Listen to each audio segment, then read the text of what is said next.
Hi everyone, I got the tough spot right before lunch, so I'll try to get going because I'm also motivated to get food. Let's see here. Get rid of that. Cool. So before I start, I just want to set the context a little bit. I'm not a salesperson. I'm not here to do a pitch. I know this is a sponsored talk. I shouldn't be the person to do the pitch, really. I'm hoping to basically open up a discussion about how we use observability tools at Lightstep and hopefully help jumpstart a more sophisticated conversation around observability. If you are interested in hearing more about our products specifically, we do have a booth at KubeCon. So let's get started. I want to focus today on the conversation of debunking the myth of a server's very bad day. I'm sure all of you have heard coworkers or colleagues say things like, my server is being unhappy, my server's acting up, there's a lot of reactive behaviors in my server. That's interesting that we use these personification techniques to apply emotions to machines when we know that they don't have emotions, right? Machines don't get tired, machines don't need to sleep. Machines don't randomly start acting weird just because nothing changed in the system. And when you see a random restart or adding sleeps in your code that fixes the problem, that's masking the problem. That's not fixing the problem. However, we've all done it once or twice in order to go back to bed after we get paged at 2 a.m. in the morning.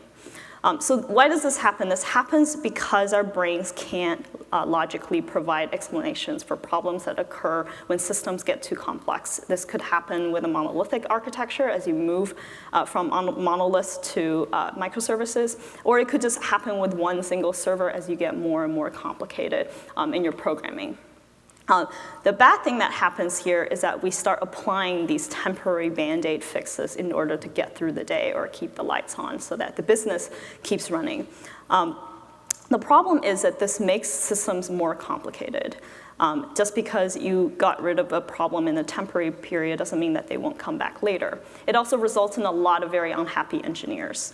The engineers don't feel technically challenged. They lose confidence in understanding their system because they're just applying a bunch of Band-Aid solutions all over the place. And at the same time, they feel like their work is basically just maintenance work. You know, we've all heard sort of grunt work or keeping the lights on. That's not what drives good technical and good software engineers. So at Lightstep, we try to apply this philosophy of digging deeper, understanding the root cause, and really providing a solution that solves the root cause. And I have a real-life example to share. This happened to us about a few weeks ago, basically a live incident in production that we had to debug. We had a very unhappy server. This is a very simplified flow of what happened. We had an unhappy server, a group of unhappy servers, actually, that was crashing intermittently. We had no explanation for it, except that we know that it's crashing because it's not able to get the latest configuration from our backend server. And after about 10 minutes, it'll basically exit in order to avoid running on stale configuration data. And then what happens on the backend server is it's just simple retrieval of the configuration from the database. And then it caches it locally in order to avoid too many concurrent requests to the database. So this is a symptom.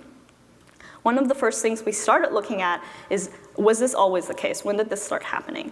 So this is a latency histogram. There's a lot of details on there. Let me just quickly walk through. On the x-axis, you basically have latency buckets. This is on a log scale. So the further right you move, the much slower the requests get. And this is representing the span duration, the span covering the requests going from our unhappy servers to our backend server. So the further right you move, you get upwards of hundreds of milliseconds up to a few tenths of seconds in slow request. And then on top of it, we overlay a layer that's in yellow. That's the shape of this histogram a week ago, prior to the incident. And as you can see, it was looking a lot better a week ago. There's 2 ticker marks there for the P99. There's a big difference between them.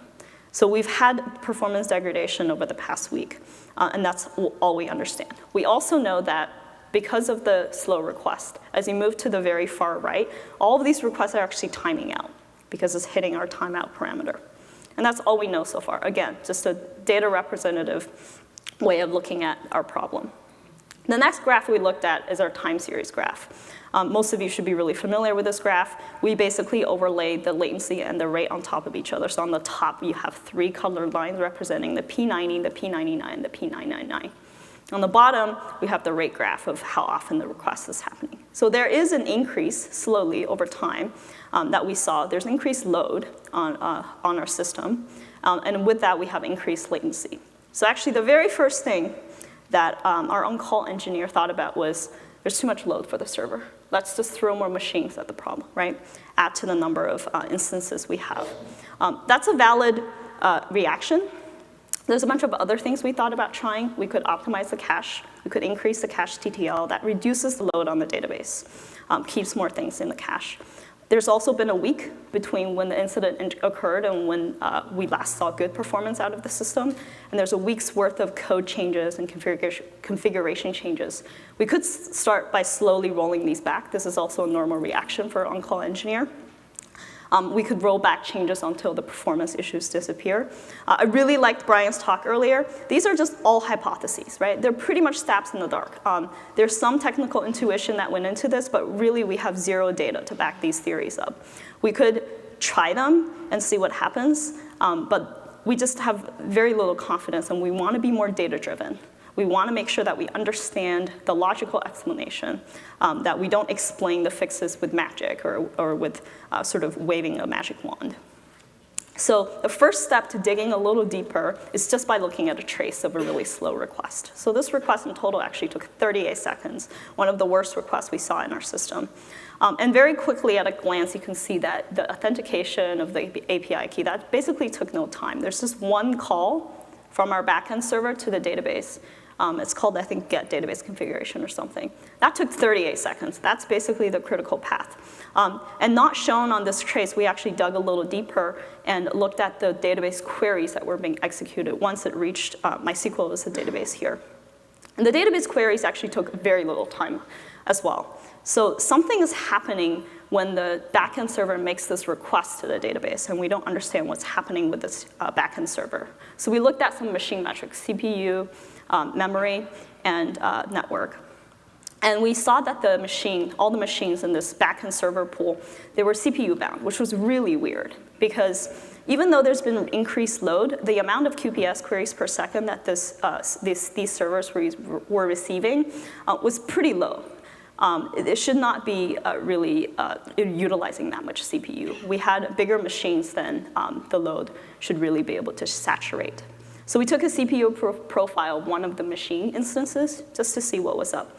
And there's this really suspicious path that we've never seen before that's sort of red and hot. This is our stack is based on Go. So this is basically a pprof for those of you that might be familiar with this visualization taken by Go tool. So basically, there's these boxes that show that we were spending a lot of time reestablishing MySQL database connections. And a TLS handshake is also really expensive. So our machines were pegged for CPU because they were spending all this time establishing thousands of connections over and over again. This is really weird. If you look at our code, we definitely reuse these connections. We establish them once, and then we reuse them for all the database queries. So this shouldn't be happening. We don't know why this is happening. So we started digging a little deeper.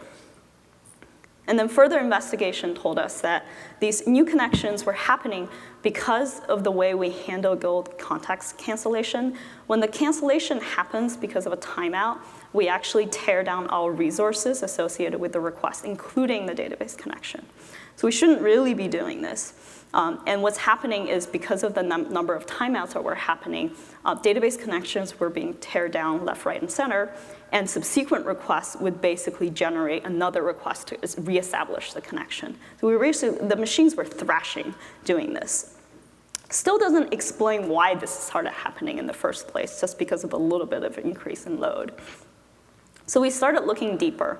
As I mentioned, there was code and configuration changes. We talked with our engineers and grew pretty confident that none of the code and configuration change really have exhibited this behavior. We're pretty sure it has nothing to do with the problem. So there's a third thing that we haven't looked at, which is data changes.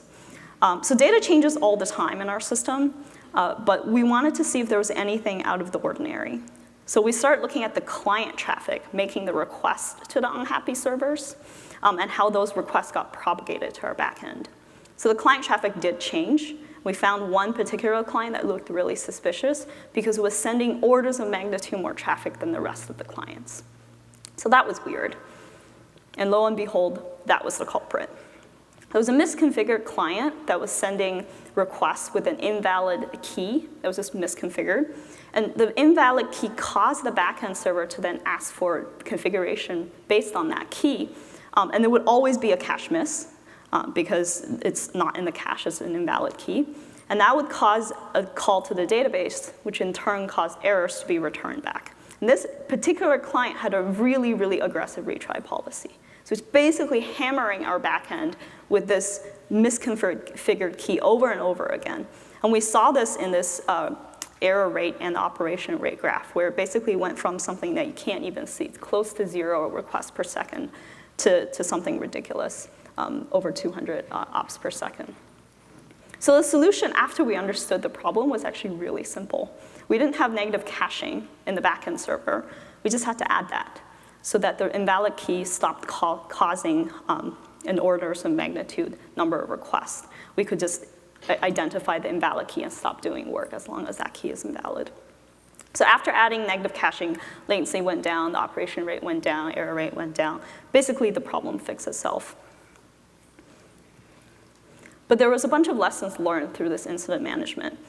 There were compounding problems. Like I said, we made a bunch of code and configuration changes. Our first instinct was to roll those back. We didn't end up needing to roll any of that back because it doesn't actually have to do with the problem, although it seemed like there is a correlation in time between the incident and the actual code rollout. There is something weird about the way we handle context cancellation internally, ripping down all these database connections every time. Again, it wasn't the ultimate trigger that caused the incident, but we should really look into that and dig into it deeper.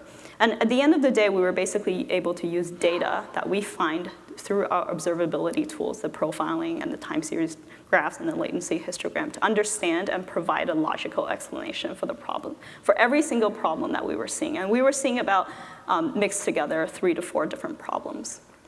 And during that process, we actually identified opportunities for better instrumentation.